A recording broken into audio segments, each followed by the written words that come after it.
اليوم غنهضر لكم على واحد المفهوم واعر في علم النفس، مفهوم اللي كيتبنى عليه كل شيء، مفهوم هو اللي يخليك تزيد لقدام واللي يخليك ترجع للور. اليوم غنهضروا على قبول الذات، كيفاش انك تقبل ذاتك كما هي. وتبع معايا صديقي، وما تنساش دير ابوني وتخلي لي واحد الكومونتير.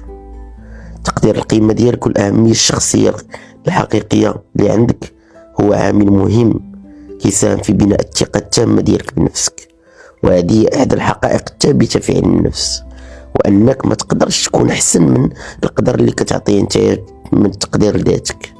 وشنو كيعني هذا؟ كيعني أن شعورك تجاه النفس ديالك وفضل علاقتك بالآخرين وبناء على إحساسك بقبول الذات، هاد المشاعر كاملة كتكون غير واعية في الأساس، وكيتم البرمجة ديالها من خلال اللاوعي عندك، وذلك منذ مرحلة الطفولة المبكرة. تقدير الذات الإيجابي ماشي هو القبول العقلي للمواهب والقدرات والإنجازات ديالك، ولكن هو قبول شخصي للذات. وبناء تقدير إيجابي للذات ماشي هو التضخيم ديال الأنا، ولكن أنت خصك ماشي تحب نفسك بالمعنى الذاتي اللي كيكون مبني على الغرور، ولكن خصك يكون عندك فكر ببساطة أنك شخص متفرد متميز وعنده قيمة حقيقية، شخص ما محتاجش أنه يعجب الناس الآخرين بالإنجازات والممتلكات المادية ديالو. وفي الواقع فالشخص اللي كيفتخر وكيتباهى باستمرار هو شخص غالبا كتلقاه مرض نفسي، والاعراض وهذا الشيء كيكون غير اعراض كلاسيكيه ديال الضعف ديال تقدير الذات عنده.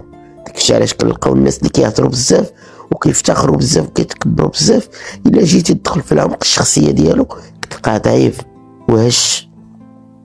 اما في السطح كيبان لك الكثير ديال الناس على انهم عندهم تقدير ايجابي وعالي للذات، ولكن ماشي هكا الحال كيكون ديما، حيت من المساوئ ديال العصر اللي كنعيشوا فيه واللي كتخص غالبية القادة والأساتذة والمخترعين والفنانة والأشخاص اللي قدموا إسهامات كبيرة للجنس البشري، ومع ذلك كتلقى عندهم واحد التقدير ديال الذات متدني. وهذا الشيء اللي ولينا كنشوفه في مواقع التواصل الاجتماعي. حتى كتبان لك شي مشكلة وقعت لشي واحد مشهور، عادة تما كتبدا تصبر الأغوار ديال الشخصية ديالو، وكتعرف بأن داك الشيء اللي كان كيبان لك راه ماشي كيف كنتي كتعرف.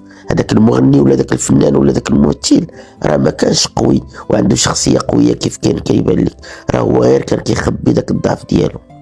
لذلك صديقي، فبعض الاشخاص اللي عندهم واحد القدر هائل من الاعجاب والاحترام في التاريخ ولاو غالبيتهم مدمنين على المخدرات والكحوليات، بل ولاو كيرتكبوا جرائم بحال الانتحار والاغتصاب غير باش يهربوا من الذات اللي ما قدروش انهم يتقبلوها بشكل تام، وحاولوا في كثير من الأحيان أنهم يكرهوها ويبغضوها. لذلك بناء تقدير الذات الإيجابي ماشي مسألة أنك تخلي نفسك سعيد وصافي، ولكن هو الأساس اللي خصك تبني عليه حياتك كاملة. وإذا كنت تحاول أنك تحرر باش تحقق الحياة اللي انت باغيها، فهذه هي المهمة اللي خصك تعامل معها بجدية. وإذا ما قدرتيش دير داكشي فما يمكنش لك أنك توقع إلا تزاد الحالة ديالك في التدني، وتقدير الذات ديالك يولي غادي من سيء لأسوأ، وانت غادي وكتقدم في السن حتى كيسال انت بك المطاف كتولي شخص من الاشخاص التعساء.